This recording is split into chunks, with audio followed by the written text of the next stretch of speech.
ఒక షిప్కి ఒక ఎవరో నాయకుడు లేనట్టుగా ఇది తయారవుతుంది. ఎందుకంటే ఈరోజు నవరత్నాల పేరుతోటి ప్రజల్ని మోసం చేసి ఏ ఒక్క హామీ కూడా నెరవేర్చని ఒక సైకో సీఎం ఇతను. ఎందుకంటే ఆ రోజు నువ్వు పాదయాత్రలో ఏమేమి మాట్లాడావో ఈ రోజు ఒక్కటి కూడా చేయలేకపోయావు.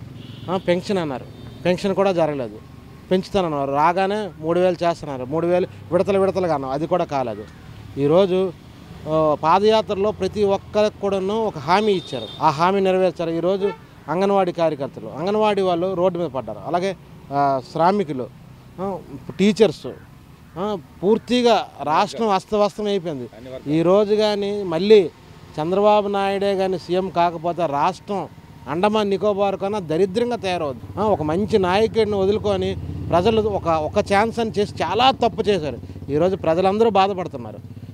ఈ సైకో సీఎంని ఇమ్మీడియట్గా దించితేనే రాష్ట్రం బాగుపడుతుంది. ఎందుకంటే నిత్యావసర సరుకులే కాదు, ఏ ఒక్క వ్యవస్థ కూడా గాడి పెట్టలేని సీఎం. ఒక బటన్ నొక్కుతాడు అంతే. ఏం చేస్తాడంటే ఒక బటన్ నొక్కుతాడు, బటన్ నొక్కితే మొత్తం రాష్ట్రం నడిచేస్తుందా? ఇలాంటి చెత్త సీఎంని ఈ మన ఇండియాలోనే చూడలేదు.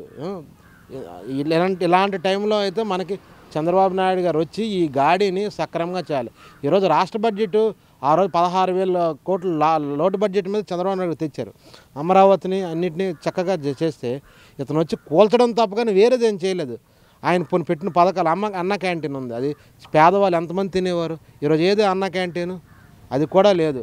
అలాగే అంతా నీతి నిజాయితీ అంటుండే కానీ ఉట్టి అబద్ధం మాటలే. ప్రతిదీ రాష్ట్రం అన్యాయంగా చేశారు. ఆ కార్యకర్తలు ఇసుక దోపిడీలు, మైనింగు ఇలాంటివన్నీ దోచుకుంటున్నారే తప్ప కానీ రాష్ట్రానికి వీళ్ళ వల్ల ఒరిగిందేమీ లేదు. ఇప్పుడున్న పరిస్థితుల్లో చంద్రబాబు నాయుడు గారు వచ్చి సెటరేట్ చేస్తే మన రాష్ట్రం బాగుపడుతుందని మేము ఆశిస్తున్నాం. మీ పిల్లలు ఇంటర్మీడియట్ మరియు ఎంసెట్ చదువుతూ సబ్జెక్ట్స్ లో కన్ఫ్యూజ్ అవుతున్నారా? కాన్ఫిడెన్స్ లెవెల్ తక్కువగా ఉందా? రిపీటెడ్ మిస్టేక్స్ చేస్తున్నారా? అయితే మీకోసమే ఉంది రైజ్ యాప్.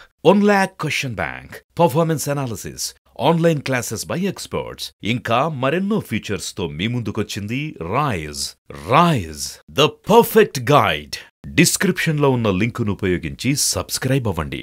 ఇది రోజు ఎలా ఏ విధంగా ఉందంటే ఆయన ఇచ్చిన హామీలన్నీ 90%, 99% నెరవేర్చానని పర్సంటేజ్లో చెప్తున్నాడే తప్ప ప్రాక్టికల్గా బయట నెరవేర్చింది అయితే ఏమీ లేదు. ఎందుకంటే ఇప్పుడు రోజు మనం వార్తల్లో చూస్తుంటాం, ఫస్ట్ రాగానే అవినీతిని నిర్మూలిస్తున్నాడు. కానీ రోజుకొక అవినీతి అధికారి ప్రతిరోజు ఇప్పుడు న్యూస్లో చూస్తూనే ఉన్నాం. ఏసీబీ దాడుల్లో ప్రతిరోజు ఎవడో దొరుకుతున్నాడు. మరి నువ్వు నిర్మూలించిన అవినీతి ఎక్కడ ఉంది? అది ఆలోచించాలి కదా ప్రజలంతా కూడా. నిజంగా 5 సంవత్సరాల్లో నువ్వు అవినీతి నిర్మూలించేస్తే ఈ రోజుకి ఒక్క అవినీతి కేసు కూడా రోజు దొరకకూడదు. కానీ దొరుకుతున్నాడు. ప్రతి ప్రభుత్వ ఆఫీసుల్లోనూ, ప్రతి సచివాలయంలోనూ, అన్నింటిలోనూ దొరుకుతున్నారు. ఇంకా లోతుగా ఎంక్వైరీ చేస్తే చాలామందికి నకిలీ సర్టిఫికెట్లతో ఉద్యోగాలు చేసే అవకాశం కూడా ఇప్పుడు చాలామంది ఉన్నారు. రెండోది ప్రజా సమస్యలు. అంటే ప్రజా సమస్యల్ని పరిష్కరించడంలో ప్రతి ప్రభుత్వం కష్టపడుతుంది. కాకపోతే 100% అది ఎవరికి సాధ్యం కాదు. మరి ఇది కష్టపడినానని చెప్తున్నాడు ఈ ప్రభుత్వ అధికారులు అయితేనే, ఈ ప్రభుత్వ సీఎం అయితేనే. ఇది నేను చేస్తాను, భవిష్యత్ తరాల కోసం నేను ఇది చేస్తానని మాత్రం చెప్పట్లేదు. ప్రతిదీ పథకాలు ఇచ్చాను, 100% అమలు చేశాను, మేనిఫెస్టోని అమలు చేశానని చెప్తున్నాడు. కానీ భవిష్యత్ ఎలా ఉంటుంది, రాబోయే తరాలకి నేను ఈ దారి చూపించగలనన్న భరోసా అయితే ఈ ప్రస్తుత ముఖ్యమంత్రి కల్పించలేకపోతున్నాడు. నిరుద్యోగ సమస్య వచ్చినప్పుడు సచివాలయం 1,00,000 ఉద్యోగాలు తీశానని చెప్తున్నాడు. అదే మాట 5 సంవత్సరాలు చెప్తున్నాడు. కానీ ఇప్పుడు ఒక బౌల్లో కుండడు అన్నం పట్టుకొని ఒకేసారి తినేస్తే కడుపు నిండిపోద్దా? ప్రతి సంవత్సరము నిరుద్యోగులు పుడుతూనే ఉంటారు, డిగ్రీలు కంప్లీట్ అవుతూనే ఉంటాయి, ఉద్యోగాలు వస్తూనే ఉంటాయి. అలాగని చెప్పేసి ఒకేసారి ఉద్యోగాలు తీసేసి 1,00,000 ఉద్యోగాలు ఒకసారి తీసాను, నా పని అయిపోయిందని ప్రభుత్వం చేతులైతే సూరుకుంటే this is not correct. Job calendar ప్రతి సంవత్సరం విడుదల చేస్తున్నాడు. జాబ్ క్యాలెండర్ మాటకి సాక్షి క్యాలెండర్ మాత్రం ప్రతిసారి జనవరి 1వ తారీఖున వస్తుంది. జాబ్ క్యాలెండర్ సంగతి మరి ఆ దేవుడు అరిగా. మరి ఎందుకంటే నేను వన్ ఆఫ్ ద నిరుద్యోగిని, ఆ ఉద్యోగం లేనివాడిని. ఏదో ప్రైవేట్ జాబ్లో ఏదో చదువు ఉంది కాబట్టి, తెలివితేటలు ఉన్నాయి కాబట్టి ఏదో ప్రైవేట్ ఉద్యోగాలు చేసుకుని అలా కుటుంబాన్ని లాక్కుని వస్తాను. ఇండస్ట్రీలు అటువంటి మినిస్ట్రీ ఉండాలన్నా. ఇప్పుడు ఇండస్ట్రీస్ రాష్ట్రానికి రావాలంటే అడ్మినిస్ట్రేషన్ గట్టిగా ఉండాలి, వెళ్ళి అక్కడ మాట్లాడాలా. కంపెనీస్ అంత ఈజీగా వచ్చే కొద్ది చంద్రబాబు నాయుడు గారు ఉన్నారంటే ఇంతవరకును ఆయన అమెరికాలో మైక్రోసాఫ్ట్ అధ్యక్షుడు, అదే మైక్రోసాఫ్ట్ తాలూకు ఓనర్ని ఆయన ఒక మాట అడిగాడు. ఈయన మీతో అరగంట నాకు పర్మిషన్ కావాలి, మీతో మాట్లాడాను. ఆయన ఏమో రాజకీయ నాయకులతో నాకేం మాటలు ఉంటాయి వద్దనిస్తాడు. కానీ మళ్ళీ ఆలోచించి సరే ఒక 10 నిమిషాలని ఇచ్చున్నాడు. ఆ 10 నిమిషాలు ఈయనను వాడుకొని గంట సేపు ఆయనతో చర్చించి మైక్రోసాఫ్ట్ని ఇక్కడికి రప్పించాడు. అదే మైక్రోసాఫ్ట్ రావడం వల్ల కొన్ని వందల వేల కంపెనీలు వచ్చున్నాయి ఇప్పుడు హైదరాబాద్లో. అది ఒక ప్లాట్ఫామ్ దొరకడం. అటువంటి ఆలోచనలు ఉన్న ముఖ్యమంత్రి అడ్మినిస్ట్రేషన్ ఉంటే ఎప్పుడైనా ఉద్యోగాలు వస్తాయి, కంపెనీలు వస్తాయి, రాష్ట్రంలోని యువత కూడా బాగుపడతారు. అంతేగాని పథకాలను పనిచేసి మళ్ళీ నేను ముఖ్యమంత్రి అయిపోతాం అంటే ఆయన జాబ్ కోసం ఆలోచిస్తున్నాడు తప్ప నిరుద్యోగుల జాబ్ కోసం అయితే ఆలోచించినప్పుడు ఇంకెలాగొస్తాయి కంపెనీలు? రావు కదా. ఒక అమ్మఒడి 15,000 ఇచ్చాడు, 14,000 అన్నాడు, 13,000 అన్నాడు, ఇస్తాడు. ఈ విధంగా అందరు ముందు ఎలక్షన్ అప్పుడు ఏంటన్నాడు, ఎంతమంది పిల్లలు ఉంటే అందరికి ఇస్తామన్నాడు. కానీ అందరికి ఇవ్వలేదు కదా, ఒకరికే ఇచ్చాడు. కొన్ని భూమి మొదట అధికారం కావాలని లేని హామీలు ఇచ్చాడు. అప్పుడు ఫస్ట్ ఇచ్చాడు, తర్వాత కరెంటు బిల్లు, మరి కరెంటు వాడకంటే ఉంటుంది, మరి కరెంటు బిల్లు ఎలాగా పెంచేశాడు, మరి కరెంటు బిల్లు ఎక్కువ వస్తే ఏమని అన్నాడు. ఇలాంటి అందరూ మధ్యతరగతి అందరూ నష్టపోయారు ఈ ప్రభుత్వం వల్ల. అది ఇప్పుడు మళ్ళీ ఎవరి ప్రభుత్వం వస్తే రాష్ట్రం బాగుపడుతుంది అంటారు? చంద్రబాబు నాయుడు వస్తే బాగుపడుతుంది. మీకు ఇప్పుడు భూమి ఇచ్చాడు కదా, దాని పట్టాల మీద అతను పాస్పోర్ట్ అతను ఫోటో పెట్టాను, దానికి మేము ఏదైనా మన భూమికి ఏదైనా గాంధీ తాతదో స్వతంత్ర సమర యోధులతో ఎవరిదో ఒకళ్ళు పెట్టినా, ఒక దేశం గురించి ప్రాణాలు త్యాగించిన ఫోటో పెట్టినా ఒక అర్థం ఉన్నది. అతని ఫోటో ఎందుకండి?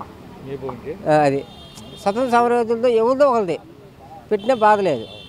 ఒక అంబేద్కర్తో ఎవరిదో ఒకరిది రాజ్యం గురించి దేశం గురించి కష్టపడిన వాళ్ళు పెట్టి రాష్ట్రం గురించి పెట్టినా బాగుండు. అంటే జగన్మోహన్ రెడ్డి నేరుగా డబ్బులు జనాలకి వేస్తానని గెలిచేస్తానంటారు. డబ్బులు ఇస్తే తీసుకుంటారండి. ఎవరు డబ్బులు ఇచ్చిస్తే ఓట్లు వేస్తున్నది మాట ఒకటిదే. 90% లాక్కుంటే తీసుకున్నారు. అది ఎవరికైనా ఎవరు అభిమానం వాళ్ళకే ఓట్లు వేసుకుంటారు. నాకు తెలిసి రాష్ట్రం బాగుపడాలంటే చంద్రబాబు నాయుడే రావాలి. మరి దొంగ చేతికి తాళం ఇస్తామంటే మరి కర్మాణం పెంచవలసిందే రాష్ట్రం, అంతే. ఇంకా తిరిగి లేదు, అవసరం లేదు. ఎందుకు కారణం అని అంటే ఆయన చేసిన పనులు ఏం చేశాడని ఈ 4.5 సంవత్సరాలు 7 నెలలు అయింది. ఏం చేశాడని ఏ వర్గం కూడా తృప్తిగా లేదు. నవరత్నాల పేరుతో జనాలకి మోసం చేస్తున్నాడు అంతే. ఇప్పుడు ప్రస్తుతం పాదయాత్రలు ఇచ్చిన హామీలు ఏవైనా నెరవేర్చారా? పూర్తిగా ఏమీ నెరవేర్చలేదు. కూతు మాత్రమే ఏదనంటే ఇచ్చాడు హామీలు ఓట్ల ఎలక్షన్ గురించి. కానీ ఒక బటన్ నొక్కిన తర్వాత ఎవరికి డబ్బులు పట్టలేదు. అది ఆయనకి తెలుసు, జనాలందరికీ తెలుసు. తర్వాత ఏవో పడ్డామని అనుకుంటే విపరీతమైన రేట్లు పెంచేస్తున్నాడు. ఎలాగిచ్చి అలా తీసుకుంటున్నాడు. అదే ఆయన చేసిన పరిపాలన. నెక్స్ట్ ఎన్నికలు ప్రజల తీర్పు ఏ విధంగా ఉండబోతుంది? ప్రజల తీర్పు టీడీపీ షూర్ 90%. జగన్మోహన్ రెడ్డికి అవకాశం ఎవరు? ఇంకేటి ఉంటుంది అవకాశం? ఒకళ్ళు ఇస్తే మరి అదొకతే రాష్ట్రం. సమస్య లేదు, అడుగు తినవలసిందే. కొనుగోలు సౌకర్యాలు ఇబ్బంది పెడతాండ్రు, అనుకున్న రేటు ఇవ్వడం లేదు.